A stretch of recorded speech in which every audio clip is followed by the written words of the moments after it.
Well, this old pickup hasn't let me down once, but it's just a matter of time.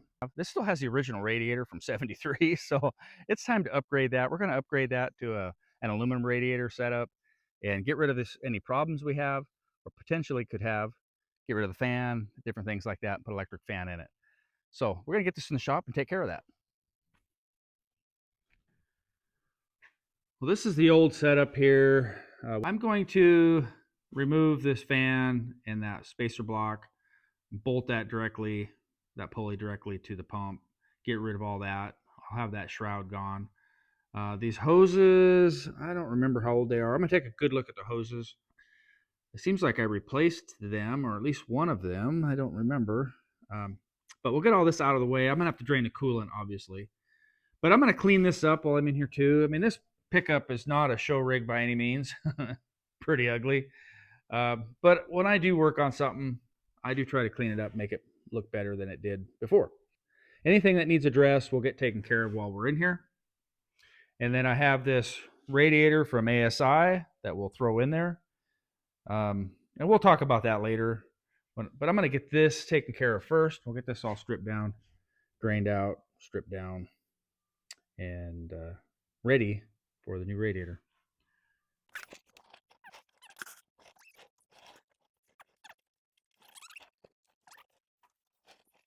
Oh, there you are.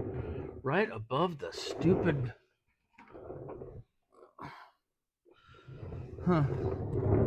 Never realized that. It's right above the power steering box. It's just gonna splatter all over everything. Well, it's just the law of nature that you can't pull a radiator without making a mess. Even a little mess. So I'm gonna get that drained out. While I'm doing that, I'm gonna go ahead and start pulling the top plate off and hoses and whatnot. Then when that's drained out, I can clean up my mess. Okay, so right now, getting your fan out and getting all this stuff out of the way.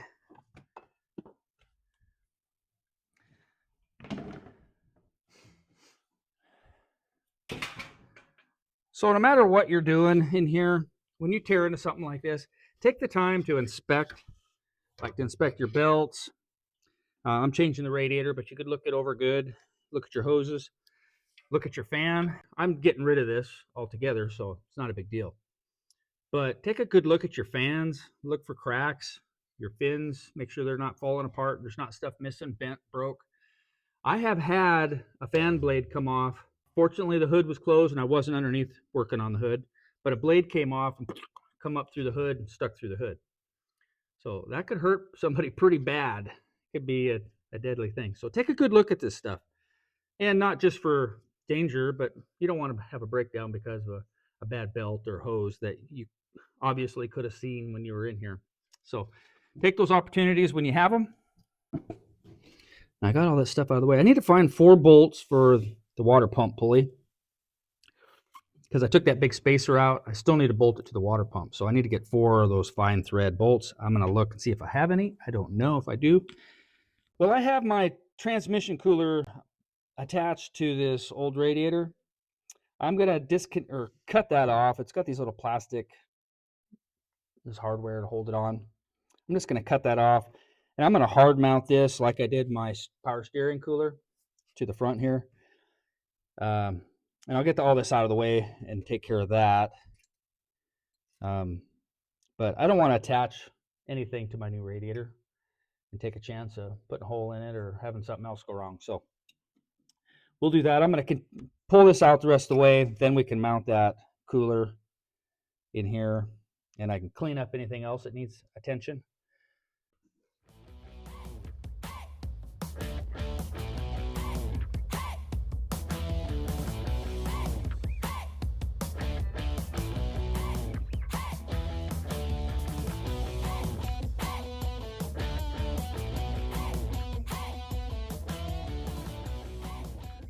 Well, on a positive note, I don't think it was a full gallon that spilled on the floor, so mess is pretty minimal. All right, now now. I can pull that out of there. This is an old timer. And so here's the old radiator. The inside doesn't look that bad. I don't see where it was leaking anywhere, but I did notice this was a little loose, so it could suck air when it's trying to fill the radiator when it's cooling. And yeah, there's no sign of leaks on this side either. But I'll tell you what, it was extra heavy. It was extra heavy pulling it out, so it's probably got a bunch of debris. Who knows how much rust is stuffed in there. But that's long gone now. Okay, I've got everything out of the way. Got a little bit of cleanup to do. There's a bunch of leaves in here. I don't know if that was restricting any airflow, having leaves piled up in here, but we'll get that all cleared out. Figure out how I'm going to mount this. Now, one thing I kind of feel we need to talk about is this water pump pulley. You're pulling off the fan and spacer, which has a bolt like that. You can't use that bolt. You need to replace that bolt. And you can't put a bolt in that's very long because it'll go through and catch that water pump right there. So you need to be aware that your bolt needs to be under an inch, because that's an inch long bolt probably would hit. So I picked up some bolts. I thought I had some here at home, but I didn't. So these are, I think they're about a ½ inch, something like that, ½ inch long. And that's long enough to go through the, obviously, lock washer and to go through the water pump pulley and to catch through the back of the water pump shaft plate there. So I'm going to go ahead and bolt that together before I move on. And while I'm in here with everything out of the way, I'll go ahead and put the belt back on. And then we can jump over here to installing this radiator. Well, I think I'm all ready here to throw the radiator in. I secured that cooler. I threw some paint on here and cleaned things up, rerouted some of the wires, put short bolts in the water pump pulley, so they're not going to be dragging in there. And so now I'm ready for the radiator, and we've got this radiator here. So ASI Performance set us out this radiator. It's a 3-core aluminum radiator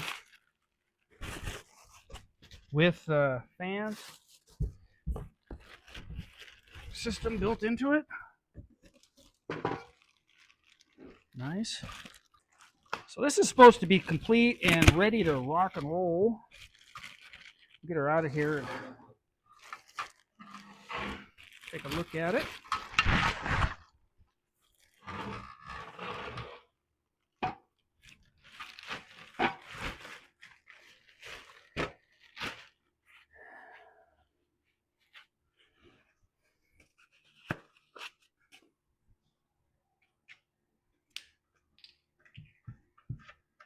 Cap and all.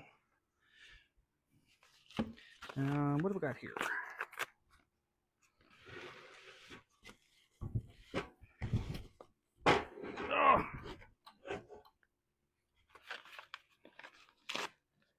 Oh, wiring, relay, and whatnot.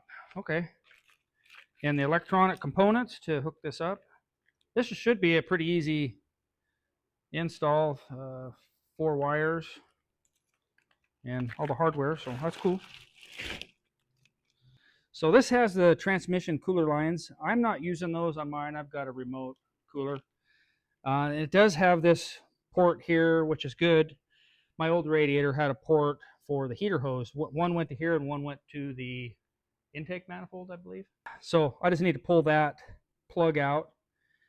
And it's got the little port here for the overflow. So I should be able to wire all this up.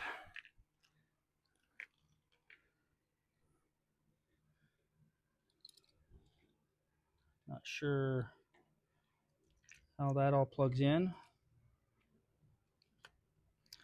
I'll have to look into that and see how I connect those. Anyhow, I'll look into this, get this wired up, or get the wiring figured out. Okay, so now that I know what we got going on here, I'm going to drop this in. I get the plate on top so it's all secure, and then I can finish hooking up the radiator hoses and all the cooling lines, and then I can figure out the wiring and get the wiring hooked up while it's in there.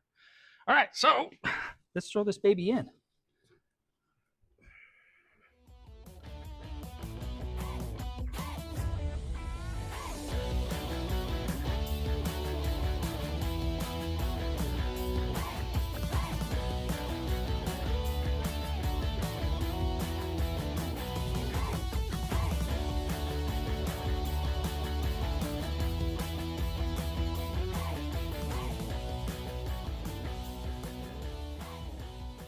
It's all hooked up. Now for the wiring, I'm going to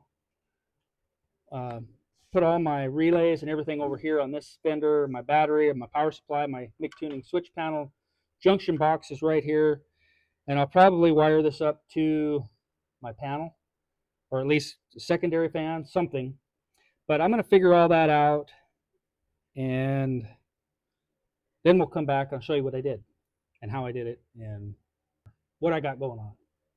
So, all right. Okay, I got it all completed.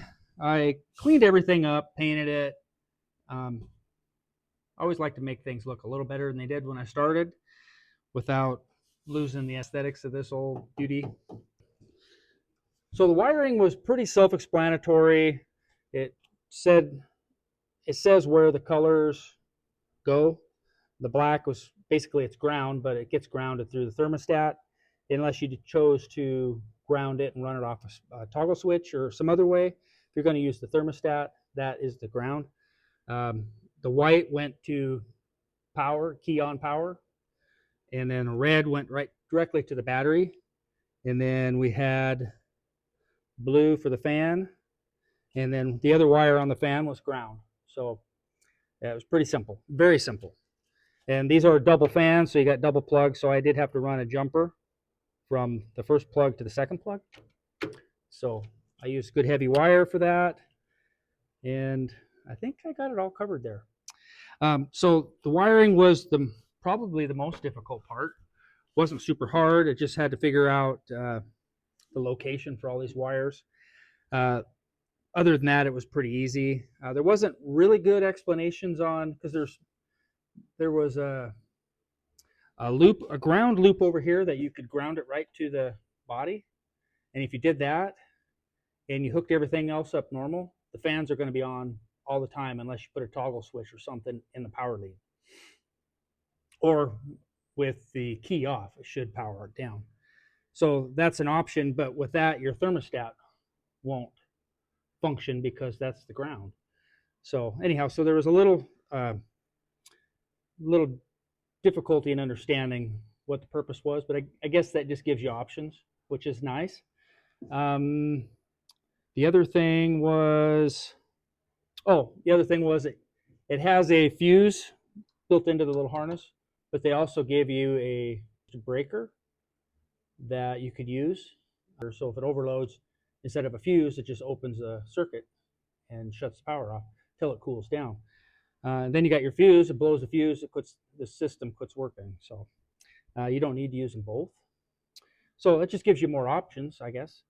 So with the kit, I didn't get these little spring clipped female connectors for these plugs. It came with the plug and in the kit with all the wiring hardware, but it didn't come with these little connectors. So I had to run to Napa and pick up some connectors, and they weren't too expensive. I bought 6 just in case I messed one up, and it was like $5, something like that. So check out your kit before you start installing and make sure you got everything. That was the only thing that kind of threw me for a loop on that. And the fitting or the thermostat for the system was a little bit smaller than the ports on this small block Chevy. So I needed an adapter. I had an adapter here, so I was able to just put it together. Look into that also. So now the next thing to do is I got to get it out and drive it and get it up to temp, make sure it's all going to work when it gets up to temp. Oh, I got to put coolant in here too. I'll do that before I take off and go on that, but it's good. Well, I did use a test light. You may or may not need it. You might need some extra wire. I used some extra for the jumper for the two fans, which there may have been enough with what I had, but I did use a little for that. And then I had some wire strippers and crimpers. And of course, I needed a screwdriver for everything, some wire cutters. But I needed some of these for those connectors, for those plastic connectors, for the clips. I needed 4 for that. I picked up 6 just in case I messed up, so I got a couple extras. But that's pretty much what I needed. I used a bunch of zip ties for the wire, get the wires up out of the way. Pretty simple install. I still got to put coolant in. I'm going to do that in the morning. So anyhow, well, I took this thing for a test drive up the road 3 or 4 miles and let the rig get up to temp. The fans kicked on when I expected them to, and held the temperature around 120 this whole time. It's running right now. I don't know if you can hear the fans. They're not horribly loud. I've been around fans that were a lot louder and probably a lot less productive. So I don't know. They're really good. Standing next to them talking, I don't know if you can hear it, but they're not really loud. And they're moving air. And I don't know what the CFMs are. I'll put it right here. I don't remember. I read it. I don't remember what they said. But it's moving a lot of air. Seems really good. I'm happy with it. Installation went good. It was easy. It fit right in the way it should. And it hooked up. It fit exactly the way it should. I was really surprised that I didn't have any problems. It was a direct fit. The only difficult part was the wiring, and it wasn't that hard. It was labeled. Everything was labeled where it went. There were some options in there that weren't real clear. Do a little research on that. Get all the hardware out. Make sure you got everything you need and that you understand how you want to hook it up when you go to do it. So that's my only advice on this whole setup. Yeah, I don't have anything more to say about it. I'm really happy with it. I'm excited about it, actually. The old Radiator was in here since 1973, and it seemed to be working okay, but it was just a matter of time before it failed. It's pretty old, 53 years old, something like that. So, yeah, anyhow. If you have any questions or comments, just shoot me an email, shoot me a comment. I will answer them. Thank you for watching. I really appreciate it, and we'll catch you all later. Bye.